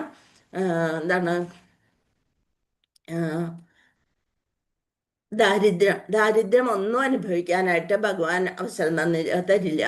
നമ്മുടെ കുചേലന് നൽകിയ പോലെ എല്ലാ ഇതുകളും അനുഭവിച്ചുകൊണ്ട് ഭൗതിക സൗകര്യങ്ങളും അനുഭവിക്കാനുള്ള അവസരം കുചേലന് നൽകി. അതുപോലെ ഭഗവാൻ മറ്റുള്ള ധർമ്മങ്ങൾ ഉപേക്ഷിച്ച് എന്നെ ശരണം പ്രാപിക്കൂ എന്ന് പറഞ്ഞാല് ഭഗവാന്റെ ആജ്ഞകൾ അനുസരിക്കാത്ത ഒരാൾക്ക് ഭൗതിക ലോകം ആസ്വദിക്കാനുള്ള സൗകര്യങ്ങൾ നൽകപ്പെടുന്നു. ബദ്ധാത്മാവിനെ തടയുന്നതിന് പകരം ഭഗവാൻ അവന് ആസ്വദിക്കാനുള്ള അവസരം നൽകുന്നു. എന്താണ് പറയണത്? ഭൗതികതയാണ് ആസ്വദിക്കാൻ താല്പര്യമെങ്കിൽ അത് നൽകും. ആധ്യാത്മികമായിട്ട് ബദ്ധാത്മാവിനെ തടയുന്നതിന് പകരം ബദ്ധാത്മാവാണ് ഇപ്പൊ തടയേണ്ട, അവൻ ആസ്വദിച്ചോട്ടെ, അവന് അതാണ് ആഗ്രഹമെങ്കിൽ അത് നടക്കട്ടെ എന്ന് പറഞ്ഞ് ആസ്വദിക്കാനുള്ള അവസരം നൽകുന്നു. എന്തുകൊണ്ടെന്നാൽ പല പല ജന്മങ്ങളിലെ ആസ്വാദനങ്ങൾക്കൊടുവിൽ എത്ര ആസ്വദിച്ചാലും നമ്മൾ പല പല ജന്മങ്ങൾ കഴിയുമ്പോൾ എവിടെ എത്തണം? അത് ആ അനുഭവങ്ങൾ കൊണ്ട് പക്വതയാർജിക്കുമ്പോൾ ബഹൂനാം ജന്മനാമന്തേ ജ്ഞാനാവാൻമാൻ പ്രപദ്യതേ വാസുദേവ സർവമിതി സമഹാത്മാ സുദുർലഭം. എന്താണ് പറയണത്? കുറെ ജന്മങ്ങൾ കഴിയുമ്പോൾ മനസ്സിലാക്കും അങ്ങനെയുള്ളവരാണ് വാസുദേവനാണ് എല്ലാം എന്ന് മനസ്സിലാക്കുന്നവര് വളരെ തുച്ഛമുണ്ടായിരിക്കുള്ളൂ, അല്ലെ? ഇപ്പൊ നമ്മളൊരു ഓട്ട മത്സരത്തില് പോയി വരുമ്പോൾ കുറേ പേര് ഓടാനുണ്ടാവും. അത് കഴിഞ്ഞിട്ട് കുറേ പേര് പകുതി വഴിയിൽ നിന്ന് പോകാം. കുറെ പേര് അപ്പൊ ആരംഭശൂരത്തൊക്കെ കഴിഞ്ഞ് കഴിയുമ്പോൾ അവരവിടെ നിൽക്കും. അത് കഴിഞ്ഞ് ഭഗവാനെ ആ ലക്ഷ്യത്തിലേക്ക് മാത്രം ശ്രദ്ധ കേന്ദ്രീകരിക്കുന്ന 1 or 2 ആള്, അത്ര മാത്രമേ അവിടെ എത്തുള്ളൂ. അതുകൊണ്ടാണ് പറയണേ ബഹൂനാം ജന്മനാമന്തേ. കുറേ ജന്മങ്ങൾ കഴിയുമ്പോൾ മനസ്സിലാകും വാസുദേവനെ ശരണം പ്രാപിക്കുകയാണ് എല്ലാ ജീവസത്തകളുടെയും ഏക കർത്തവ്യമെന്ന് അവന് ബോധ്യമാകും. ഓം നമോ ഭഗവതേ വാസുദേവായ. ഹരേ കൃഷ്ണ. ശ്ലോകം 39. യ ഇച്ഛയേശ സൃജതീദമവ്യയോ യ ഏവ രക്ഷത്യവലുംപദേ ചയാ തസ്യാബലാ ക്രീഡനമാഹുരീഷിദുച്ചരാചരം നിഗ്രഹ സംഗ്രഹേ പ്രഭോ. യ ഇച്ഛയേശ സൃജതീദമവ്യയോ യ ഏവ രക്ഷത്യവലുംപദേ ചയാ തസ്യ ബാലാ ക്രീഡനമാഹുരീഷിദുച്ചരാചരം നിഗ്രഹ സംഗ്രഹേ പ്രഭു. യ ആര് ഇച്ഛയ അദ്ദേഹത്തിന്റെ ഇച്ഛയാൽ, പരമദിവ്യോത്തമ പുരുഷന്റെ ഇച്ഛയാൽ, ഈശഹ നിയന്താവ്, സൃജതി സൃഷ്ടിക്കുന്നു, ഇതം ഇത് ഭൗതിക ലോകം, അവ്യയ നാശമില്ലാത്ത അസംഖ്യം ഭൗതിക ലോകങ്ങൾ സൃഷ്ടിച്ചതിനാൽ അദ്ദേഹത്തിന്റെ അസ്തിത്വത്തിന് ഹാനി സംഭവിക്കാതെ, യഹ ആര് ഏവ വാസ്തവത്തിൽ, രക്ഷതി സംരക്ഷിക്കുന്നു, അവലുംബതേ സംഹരിക്കുന്നു, സംരക്ഷിക്കുന്നു സംഹരിക്കുന്നു, ച അതും, യഹ ആര് തസ്യ അദ്ദേഹത്തിന്റെ, അബലാഹ അല്ലയോ അബലകളായ സ്ത്രീകളെ, ക്രീഡനം വിനോദം, ആഹുഹു അവർ പറയുന്നു, ഈഷിതോ ഭഗവാന്റെ, ചര അചരം ചലിക്കുന്നതും ചലിക്കാത്തതും, നിഗ്രഹ നശീകരണത്തിൽ, സംഗ്രഹേ അല്ലെങ്കിൽ സംരക്ഷണത്തിൽ, പ്രഭുവോ പൂർണമായ കഴിവുണ്ട്. വിവർത്തനം. ബാലകൻ സ്ത്രീ വിവർത്തനം ഭാവാർത്ഥം. ശ്രീലപ്രഭുവാദ്. ജയ് ശ്രീലപ്രഭുവാദ്. ബാലകൻ സ്ത്രീകളെ സംബോധന ചെയ്തു. യമരാജാവ് ബാലകന്റെ രൂപത്തിൽ വന്ന് വീണ്ടും അവരോട് പറയാണ്, അല്ലയോ ദുർബലരായ സ്ത്രീകളെ, നമ്മള് അബലകളാണ്, അതേപോലെ ദുർബലം, ആവശ്യത്തിന് ബലമില്ലാത്തവരാണ് അല്ലെ, ദുർബലരായ സ്ത്രീകളെ, സമഗ്ര ലോകങ്ങളും സൃഷ്ടിക്കപ്പെടുന്നതും സംരക്ഷിക്കപ്പെടുന്നതും സംഹരിക്കപ്പെടുന്ന, സൃഷ്ടി സ്ഥിതി സംഹാരം അക്ഷയനായ ഭഗവാനാൽ മാത്രമാണ്. ക്ഷയമില്ലാത്ത, ബാക്കിയുള്ളവരെല്ലാം ക്ഷയിക്കുന്നവരാണ് അല്ലെ, ജീവാത്മാവിനെ തുണ്ടുകളാക്കി വിഭജിക്കാൻ സാധ്യമല്ല. അപ്പൊ അത് അദ്വൈതവാദമായിട്ട് വരും അല്ലെ. ബാക്കിയല്ലാതും നമ്മളുടെ ഇതെല്ലാം ക്ഷയിക്കുന്നതാണ്. പക്ഷേ ഭഗവാൻ അക്ഷയനാണ്. അക്ഷയനായ ഭഗവാനാൽ മാത്രമാണ്. ഇതാണ് വേദാനുശാസനം. സർവചരാചരങ്ങളും ഉൾപ്പെടുന്ന ഈ ഭൗതിക സൃഷ്ടി വാസ്തവത്തിൽ അദ്ദേഹത്തിന്റെ ഒരു കളിക്കോപ്പ് പോലെയാണ്. ആ കളിക്കോപ്പ് കൊണ്ട് കളിച്ചു കഴിയുമ്പോൾ അതങ്ങോട്ട് മാറ്റി വേറെ കളിക്കോപ്പ് വരും. അതുപോലെ അവിടെ നിന്ന് സംരക്ഷിക്കുന്നതിനും സംഹരിക്കുന്നതിനും സമ്പൂർണ്ണ സമർത്ഥനാണ്. നമ്മൾ വെറും അബലകളാണ്. പക്ഷെ ഇതിന് എല്ലാ ശക്തിയും നിറഞ്ഞ ഭഗവാൻ, അക്ഷയനായ ഭഗവാനാണ് ഈ വേദാനുശാസനം. അത് പറയേണ്ട വേദങ്ങളിൽ ഇതെല്ലാം അനുശാസിക്കുന്നുണ്ട്. സർവചരാചരങ്ങൾ ഉൾപ്പെടുന്ന ഈ ഭൗതിക സൃഷ്ടി വാസ്തവത്തിൽ അദ്ദേഹത്തിന്റെ കളിപ്പാട്ടം പോലെയാണ്. അത് കളിച്ചു കഴിഞ്ഞ് മാറ്റിവെക്കാനാണ്. ആ പ്രായം കഴിയുമ്പോൾ നമ്മൾ ആദ്യം പാവ കൊണ്ട് കളിച്ചു, അത് കഴിഞ്ഞ് കാറ് അങ്ങനെയുള്ള ഇതുകൾ കൊണ്ട് കളിച്ചു. പിന്നെ കുറെ കഴിയുമ്പോൾ നമുക്ക് അതിനോടൊന്നും താല്പര്യമില്ലാതാകുമ്പോൾ അതൊക്കെ നമ്മൾ മാറ്റിവെക്കും. അതുപോലെ കളിക്കോപ്പ് എല്ലാ പ്രായത്തിലും ഒരേ കളിക്കോപ്പ് കൊണ്ടല്ല നമ്മൾ കളിക്കുക. അപ്പൊ അതുപോലെ അദ്ദേഹത്തിന്റെ ഒരു കളിക്കോപ്പ് പോലെയാണ്. ആ പ്രായം കഴിയുമ്പോൾ അത് മാറ്റിവെച്ചേ പറ്റൂ. അവിടുന്ന് സംഹരിക്കുന്നതിനും സമ്പൂർണ്ണ സമർത്ഥനാണ്. ഭാവാർത്ഥം. ജയ ശ്രീല പ്രഭുവാദ്. ഇക്കാര്യത്തെ രാജ്ഞിമാർ ഇപ്രകാരം വാദിച്ചേക്കാം. വീണ്ടും അവര് ഇങ്ങനെയൊക്കെ വാദിച്ചേക്കാം. എന്താണ്? ഭഗവാൻ ഞങ്ങളുടെ ഭർത്താവിനെ ഗർഭത്തിൽ വെച്ച് സംരക്ഷിച്ചിട്ടുണ്ടെങ്കിൽ എന്തുകൊണ്ട് ഇപ്പോൾ സംരക്ഷിക്കുന്നില്ല? ഗർഭത്തിൽ വെച്ച് ഭഗവാൻ എല്ലാവരെയും സംരക്ഷിച്ചു. അപ്പൊ സംരക്ഷണവും സംഹാരവും പിന്നെന്തിനാ ഇപ്പൊ ഇവിടെ സംരക്ഷിക്കുന്നില്ല? ഈ ചോദ്യത്തിനുള്ള ഉത്തരം ഇതാണ്. ഇച്ഛയേശ സൃജതീതം അവ്യയോ യ ഏവ രക്ഷതി അവലുംബദേചയ. നമ്മൾ നേരത്തെ പഠിച്ച ശ്ലോകം അല്ലേ? യ ഇച്ഛയേശ സൃജതീതം അവ്യയോ യ ഏവ രക്ഷത്യവലുംബദേചയ. അത് രക്ഷിക്കാനും അതിനുമുള്ള ഇത് ഭഗവാനാണുള്ളത്, നമ്മൾക്കല്ല ഉള്ളത്. ഭഗവാന്റെ പ്രവർത്തികളെ ആർക്കും വിവാദമാക്കാനാവില്ല. അതിന് ഭഗവാൻ എന്തിങ്ങനെ, എന്നോടെന്തിങ്ങനെ എന്നൊക്കെ നമ്മൾ ഭഗവാനെ കുറ്റം പറയാനായിട്ട് ഉള്ള ഒരു മാനസികാവസ്ഥ നമ്മൾക്ക് പാടില്ല. അതാണ് പറയുന്നത് യ ഇച്ഛയേശ, അദ്ദേഹത്തിന്റെ ഇച്ഛയ്ക്കനുസരിച്ച് സൃജതീതം അവ്യയോ യ ഏവ രക്ഷതി, അത് ഇല്ലാതാക്കുക. സൃജതീതം നമ്മൾ എന്താ മീനിങ് പഠിച്ചത്? അദ്ദേഹത്തിന്റെ ഇച്ഛയാൽ ഈശ നിയന്തവ സൃജതി, സൃഷ്ടിക്കുന്നു. ഇതെല്ലാം സൃഷ്ടിക്കുന്നതും അവ്യയോ, അവ്യയം, നാശമില്ലാത്തതാണ്. അപ്പൊ അങ്ങനെ ചെയ്യുന്നതോ ഏവ രക്ഷതി, രക്ഷിക്കുന്നതോ അവലുംബദേശയ, അദ്ദേഹത്തിന്റെ പ്രവർത്തികളാണ്. അതിന് ഭഗവാന്റെ പ്രവർത്തികളെ ആർക്കും വിവാദമാക്കാനാവില്ല. അതിനെക്കുറിച്ച് അതെന്തുകൊണ്ട് ചെയ്യുന്നില്ല എന്ന് ചോദിക്കാനായിട്ട് നമ്മൾ ആരുമല്ല. അവിടുന്ന് സർവസ്വതന്ത്രനാണ്. ഭഗവാൻ എന്താണ്? സർവസ്വതന്ത്രനാണ്. അതുകൊണ്ട് അദ്ദേഹത്തിന് സംരക്ഷിക്കുകയോ സംഹരിക്കുകയോ ചെയ്യാം. ഭഗവാന്റെ ഇച്ഛയാണത്, ഭഗവാന്റെ പദ്ധതിയാണത്. അദ്ദേഹം നമ്മുടെ ആജ്ഞാവാഹകനല്ല. നമ്മൾ പറയുന്നത് പോലെ എനിക്ക് ഇത്ര അടുത്ത ഇതിന് നമുക്ക് ഇത്ര ധനം വേണം എന്ന് പറയാനോ, അല്ലെങ്കിൽ എനിക്കൊരു ജോലി ശരിയാക്കി തരണം, അല്ലെങ്കിൽ എൻ്റെ മോളുടെ കല്യാണം ഇത്ര സമയത്തിനകത്ത് വേഗം നടത്തി തരണം എന്നാലേ ഇനി ഞാൻ ഇവിടേക്ക് വരുള്ളൂ. അങ്ങനെ ആജ്ഞകൾ നമ്മളൊരു ലിസ്റ്റുമായിട്ടാണ് അല്ലെ ഭഗവാന്റെ മുന്നിലേക്ക് പോവുക.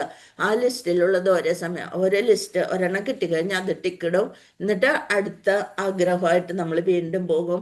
അങ്ങനെ ഭഗവാനെ നമ്മളൊരു ആജ്ഞാവാഹകനാക്കരുത് എന്നാണ് പറയുന്നത്. സംരക്ഷിക്കുകയോ സംഹരിക്കുകയോ ചെയ്യേണ്ടത് ഭഗവാന്റെ ഇച്ഛയാണ്. നമ്മൾക്ക് ഏതാണോ, നമ്മളുടെ കർമ്മത്തിനനുസരിച്ച് ഏതാണോ നമ്മൾക്ക് ഏറ്റവും മഹനീയമായിട്ടുള്ളത്, അല്ലെങ്കിൽ നമ്മൾക്ക് അനുവദിച്ചിട്ടുള്ളത്, അത് ഭഗവാൻ തന്നിരിക്കും. നമ്മൾ മറ്റ് ദേവീദേവന്മാരിലെ അടുത്ത് പോയി പറയുന്നതേക്കാള് നമ്മുടെ ഇച്ഛയ്ക്ക് നമ്മൾക്ക് ആഗ്രഹിക്കണം. മറ്റവര് നമ്മള് ആഗ്രഹത്തിനനുസരിച്ച് തന്നിരുന്നിരിക്കും. ശിവഭഗവാനായാലും മറ്റ് ദേവീദേവന്മാര് സരസ്വതി അവരുടെ അടുത്തൊക്കെ പോയാല് നമ്മൾ എന്താഗ്രഹിക്കുന്നതോ അതും ഭഗവാന്റെ ആജ്ഞപ്രകാരം തന്നിരിക്കും. പക്ഷെ ആ സമയം കഴിയുമ്പോൾ അത് തിരിച്ചെടുക്കുകയും ചെയ്യും. അവരുടെ ആയത് കഴിയുമ്പോൾ അവര് അത് തിരിച്ചു മേടിക്കും. പക്ഷെ ഭഗവാനിലേക്ക് നമ്മൾ ആഗ്രഹിച്ച ഭഗവാനോട് നമ്മുടെ ആഗ്രഹങ്ങളൊക്കെ പറയാം. 4 തരത്തില് ഭഗവാന്റെ അടുത്ത് പോണുണ്ട് അല്ലെ. അപ്പൊ അതിനനുസരിച്ച് ഭഗവാൻ അവരെ അനുഗ്രഹിക്കുകയും ചെയ്യും. അപ്പം പറയും, പക്ഷേ നമ്മൾക്ക് ഭഗവാൻ തരുന്നത് ഭഗവാൻ തിരിച്ചടിക്കില്ല, നമ്മൾക്ക് അത് തന്നിരിക്കും. അതായത് നമ്മുടെ കർമ്മത്തിനനുസരിച്ചുള്ളത് ഭഗവാന് അറിയുന്നത് കൊണ്ട് അതിനനുസരിച്ചുള്ളത് തരും. കുറച്ച് സമയം എടുക്കും അല്ലെ. അത് അതിനനുസരിച്ച് നമ്മൾ ഭഗവാനിലേക്ക് അടുക്കുന്നുണ്ടോ എന്ന്. ഇനി ഭഗവാനിലേക്ക് അടുക്കാതെ ഇന്ദ്രിയ സുഖത്തിൽ മാത്രമാണ് താല്പര്യമെങ്കിൽ അങ്ങനെയും ചെയ്തു കൊടുക്കും. അപ്പൊ ആരുടെയും അപേക്ഷ പ്രകാരമല്ല. അതിനാൽ അദ്ദേഹത്തിന്റെ ഇച്ഛയ്ക്കനുസരിച്ച് എല്ലാം ഇല്ലാതാക്കാം. അതാണ് അദ്ദേഹത്തിന്റെ സർവേശ്വരത്വം. അതാണ് ഭഗവാന്റെ സർവേശ്വരത്വം. എല്ലാത്തിലും ഭഗവാൻ നിറഞ്ഞിരിക്കുന്നു എന്ന് കരുതുന്നത്. അദ്ദേഹം എന്തുകൊണ്ടാണ് ഇങ്ങനെ പ്രവർത്തിക്കുന്നതെന്ന് ചോദിച്ചാൽ അദ്ദേഹത്തിന് എന്തും ചെയ്യാം. എന്തുകൊണ്ടെന്നാൽ അദ്ദേഹം പരമോന്നതനാണെന്നാണ് ഉത്തരം. നമ്മളെപ്പോഴും എന്തെങ്കിലും നമുക്ക് ഇഷ്ടമില്ലാത്തത് അല്ലെ നമ്മുടെ സന്തോഷത്തിന് സുഖത്തിന് വിഘ്നം വരുന്നത് എന്തെങ്കിലും ചെയ്ത് കഴിഞ്ഞാൽ ഉടനെ നമ്മൾ പഴിചാനും ഭഗവാൻ ക്രൂരനാണ്, എന്നോട് ഇങ്ങനെ കണ്ട അടുത്ത അവരൊക്കെ ഇത്രയും ഇതില്ലാത്തവരെ പന പോലെ ദുഷ്ടന്മാരെ പന പോലെ വളർത്തുന്നു, നമ്മളെ ഇങ്ങനെ ചെയ്യുന്നു എന്ന് പറഞ്ഞുകൊണ്ട് നമ്മള് പഴിചാരും. അപ്പൊ അദ്ദേഹത്തിനെ പഴിചാരാൻ പറ്റില്ല. എന്താണ്? പരമോന്നതനാണെന്നാണ് ഉത്തരം. ആർക്കും അദ്ദേഹത്തിന്റെ പ്രവർത്തനങ്ങളെ ചോദ്യം ചെയ്യാനാകില്ല എന്ന് ഭാഗവതം എന്ന് പറയുന്നത് ഭഗവാൻ തന്നെയാണ് അല്ലെ. ആ ഭാഗവതത്തിൽ കൃത്യമായി എഴുതിയിരിക്കുന്നു. അപ്പൊ അതുകൊണ്ട് നമ്മൾ മറ്റുള്ളവരെ അല്ലെ ഭഗവാനെ പഴിചാരാൻ ഒരിക്കലും ശ്രമിക്കരുത്. പാപകരമായി സൃഷ്ടിയുടെയും സംഹാരത്തിന്റെയും ഉദ്ദേശം എന്ത് എന്ന് ചോദിച്ചാൽ വീണ്ടും യമരാജൻ ബാലന്റെ രൂപത്തിൽ ഇവർക്ക് പറഞ്ഞു കൊടുക്കുകയാണ്. നിങ്ങൾ ചോദിക്കും, പാപകരമായ സൃഷ്ടിയുടെയും സംഹാരത്തിന്റെയും ഉദ്ദേശം എന്ത്? ഇത്രയും പാപം നിറഞ്ഞ സൃഷ്ടികളെ സൃഷ്ടിക്കുന്നതും സംഹരിക്കുന്നതിന്റെയും ഉദ്ദേശം എന്ത് എന്ന് ചോദിച്ചാൽ അദ്ദേഹത്തിന്റെ സർവശക്തിത്വം തെളിയിക്കാൻ അദ്ദേഹത്തിന് എന്തും ചെയ്യാം. ഇപ്പൊ നമ്മളുടെ വീട്ടില് ഒരു പിതാവ് വളരെ കണിശക്കാരനാണെന്നുണ്ടെങ്കിൽ അദ്ദേഹത്തിനോട് തിരിച്ചൊന്നും ചോദിക്കാൻ നമുക്ക് പറ്റില്ല. നമുക്കറിയാം, ചോദിച്ചു കഴിഞ്ഞിട്ടും ഒരു കാര്യമില്ല. അദ്ദേഹം എന്ത് തീരുമാനിക്കുന്നു അത് ചെയ്യും. ചില വീട്ടുകളില് അച്ഛൻ പാവായിരിക്കാം, അമ്മമാരായിരിക്കാം, എന്തിനും വാശി പിടിക്കും. ചെയ്യുന്നതോ ഇന്നത്, ഞാൻ പറയുന്നത് അനുസരിച്ച് നടക്കാൻ പാടുള്ളൂ എന്നൊക്കെ പറയുന്നത് നേരെ തിരിച്ചോ. ചിലര് മക്കളാവാം അങ്ങനെ. അപ്പൊ അവരെയൊന്നും ആർക്കും ചോദ്യം ചെയ്യാനായിട്ട് അവര് അനുവദിക്കില്ല. ഇവിടെ എന്താ പറയുന്നത്? നമ്മൾ അറിയാത്തത് കൊണ്ടാണ്. ഭഗവാനാണ് ഈ സൃഷ്ടി സ്ഥിതി സംഹാരത്തിനെല്ലാം അത് അദ്ദേഹത്തിൻ്റെതാണ് എന്ന് നമ്മൾ മനസ്സിലാക്കി കഴിഞ്ഞാൽ പിന്നെ നമ്മൾ അതിനെ ചെയ്യണ ആർക്കും അദ്ദേഹത്തെ ചോദ്യം ചെയ്യാനാകില്ല എന്നാണ് ഉത്തരം. അദ്ദേഹം എന്തുകൊണ്ടാണ് ചിലത് ചെയ്യുകയും ചിലത് ചെയ്യാതിരിക്കുകയും ചെയ്യുന്നത് എന്ന നമ്മുടെ ചോദ്യത്തിന് ഉത്തരം നൽകേണ്ടവനായാൽ അവിടുത്തെ പരമോന്നതത്വം കുറഞ്ഞതുപോലെയാവും. അപ്പൊ പിന്നെ നമ്മളെ ഒരു ഗൃഹനാഥന് അദ്ദേഹത്തെ എപ്പോഴും ചോദ്യം ചെയ്ത് അപ്പൊ അദ്ദേഹത്തിന് ഒരു വിലയില്ല. പിന്നെ എന്തിനാ ഈ ഗൃഹത്തെ സംരക്ഷിക്കുന്നത്? സംരക്ഷണ ചുമതല ഏറ്റെടുത്തിട്ടുണ്ടെങ്കിൽ അവർക്കനുസരിച്ച് ഓരോരുത്തർക്കും വേണ്ടതുപോലെ ചെയ്യാനുള്ള ഉത്തരവാദിത്തം ഉള്ളത് കൊണ്ടായിരിക്കാം നമ്മൾ സംരക്ഷണ ചുമതല ഏറ്റെടുക്കുന്നത്. അപ്പൊ അതുകൊണ്ട് നമ്മളുടെ ചോദ്യത്തിന് ഉത്തരം നൽകേണ്ടവനായാൽ അവിടുത്തെ പരമോന്നതത്വം കുറഞ്ഞതുപോലെയാകും. ഹരേ കൃഷ്ണ. എല്ലാവർക്കും മനസ്സിലായെന്ന് വിചാരിക്കുന്നു. ഹരേ കൃഷ്ണ. അടുത്ത ശ്ലോകത്തിലേക്ക് പോകാം അല്ലേ മാതാജി? ഹരേ കൃഷ്ണ. മാതാജി. ഹരേ കൃഷ്ണ.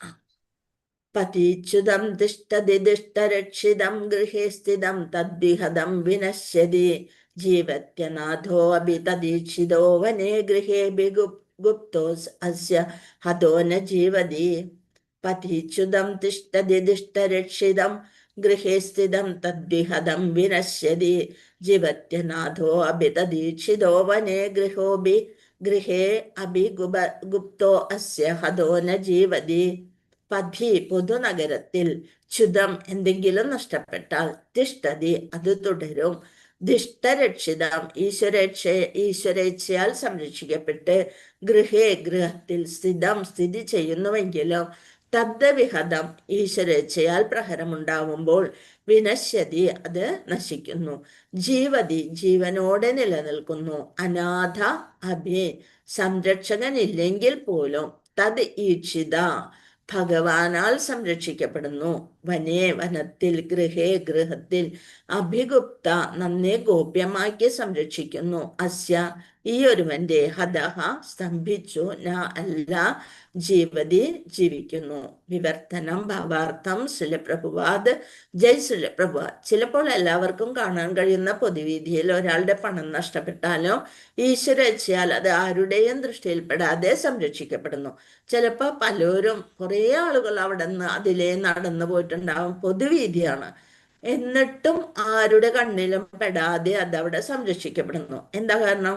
അത് ഈശ്വരന്റെ ഇച്ഛയാണ്. അത് നഷ്ടപ്പെട്ട ആളെ അന്വേഷിച്ച് വരുമ്പോൾ കിട്ടട്ടെ എന്ന് ഈശ്വരൻ നിശ്ചയിച്ചിട്ടുണ്ട്. ഇനി അങ്ങനെ അത് നഷ്ടപ്പെട്ടവനെ തിരികെ ലഭിക്കുന്നു. നേരെ മറിച്ച് ഭഗവാന്റെ സംരക്ഷണം ഇല്ലെങ്കിൽ പണം എത്ര ഭദ്രമായി ഭവനത്തിൽ സൂക്ഷിച്ചാലും നഷ്ടപ്പെടുന്നു. നമ്മള് എല്ലാം ഭദ്രമായി സേഫ്, വീട്ടിൽ സേഫ് ഉണ്ട്, അതിലും സൂക്ഷിച്ചു വയ്ക്കുന്നു. പക്ഷേ ഭഗവാൻ ഇച്ഛയില്ല, അത് നമ്മുടേതല്ല, നമ്മൾക്ക് അത് നഷ്ടപ്പെട്ടാലും കുഴപ്പമില്ല എന്ന് ഭഗവാന് തോന്നിയാല് അത് ഭദ്രമായി ഭവനത്തിൽ സൂക്ഷിച്ചാലും നഷ്ടപ്പെടുന്നു.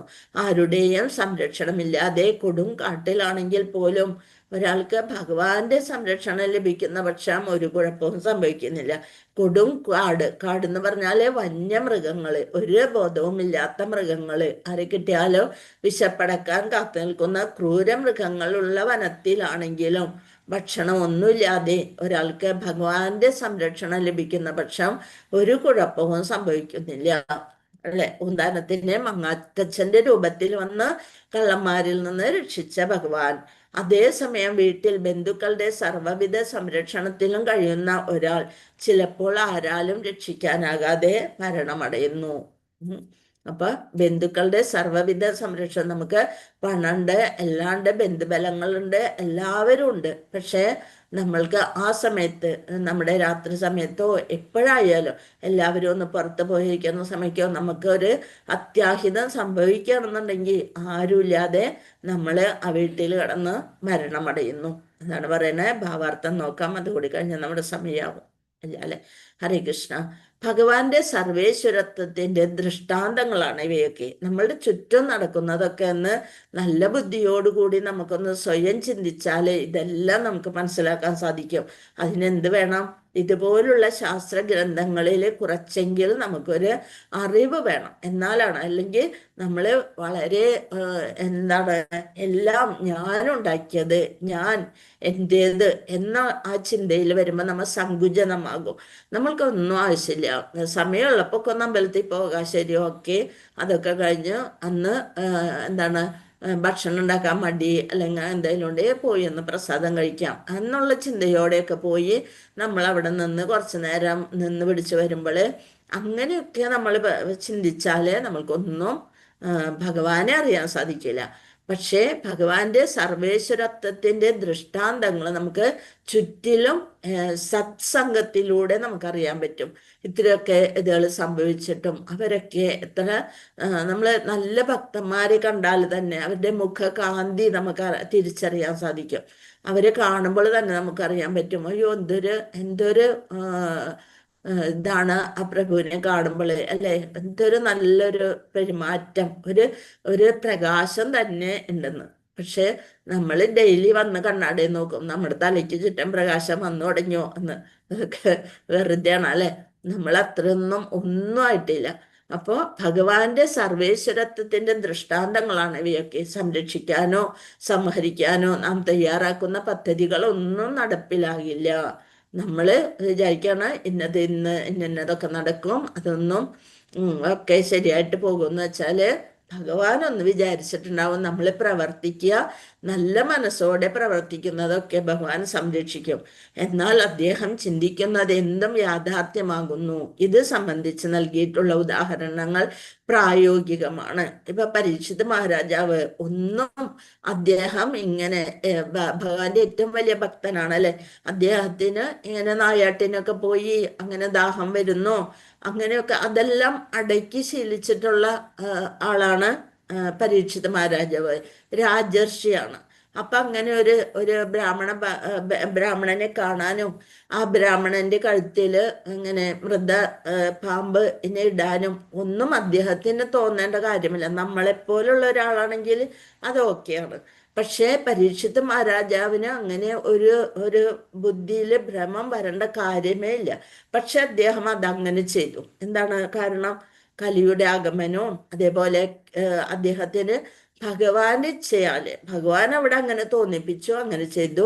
പിന്നീട് കൊട്ടാരത്തിൽ വന്നപ്പോഴാണ് താൻ ഇങ്ങനെയൊക്കെ ചെയ്തു പോയല്ലോ എന്ന് പറഞ്ഞ് പശ്ചാത്താപം വരുന്നത്, ബാലന്റെ ശാപം ലഭിക്കുന്നത്. അതൊക്കെ എന്താണ്? ഭഗവാന്റെ ഇച്ഛ കൊണ്ട് മാത്രമാണ്. എന്നിട്ട് അതൊന്നും കെട്ടിപ്പിടിച്ചിരിക്കാതെ ഉടനെ അതിന് പരിഹാരം തേടി വന്നാണ് നമ്മൾക്ക് ഭാഗവതം ശ്രവിക്കാനുള്ള അവസരം ഉണ്ടാക്കാൻ വേണ്ടി ഭഗവാൻ ചെയ്ത ഒരു ഇച്ഛയാണ്.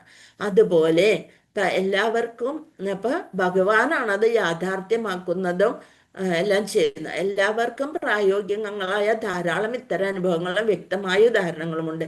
ഉദാഹരണത്തിന് ഒരു കുട്ടി തീർച്ചയായും അവന്റെ മാതാപിതാക്കളുടെ ആശ്രയത്തിലായിരിക്കുമെന്ന് പ്രഹ്ലാദ മഹാരാജാവ് പറഞ്ഞെങ്കിലും അതേ കുട്ടി മാതാപിതാക്കളുടെ സാന്നിധ്യം ഉണ്ടായിട്ടും അങ്ങേയറ്റം പീഡിപ്പിക്കപ്പെട്ടു, അല്ലെ. പ്രഹ്ലാദ മഹാരാജ പറയണ ഒരു കുട്ടികൾ എപ്പോഴും മാതാപിതാക്കളുടെ സംരക്ഷണത്തിലാണ് അവർ വളർന്ന് വലുതാകുന്നത് വരെ. പക്ഷേ ഇവിടെ പ്രഹ്ലാദ മഹാരാജാവിന് പോലും അതേ അനുഭവം ഉണ്ടായി. അതേ കുട്ടി മാതാപിതാക്കളുടെ സാന്നിധ്യം ഉണ്ടായിട്ടും അങ്ങേയറ്റം പീഡിപ്പിക്കപ്പെട്ടു. ചില സമയത്ത് ഏറ്റവും വിദഗ്ധനായ വൈദ്യനാൽ ഏറ്റവും നല്ല ഔഷധങ്ങൾ നൽകിയപ്പെട്ടാലും രോഗി രക്ഷപ്പെടുന്നില്ല. ഏറ്റവും നല്ല വൈദ്യന്റെ ഇത്ര നല്ല ഹോസ്പിറ്റലിൽ പോകാനുള്ള പൈസയും എല്ലാ സൗകര്യങ്ങളും ഉണ്ട്. ലോകത്തിൽ വെച്ച് ഏറ്റവും നല്ല വൈദ്യന്റെ സംരക്ഷണയിലാണ്.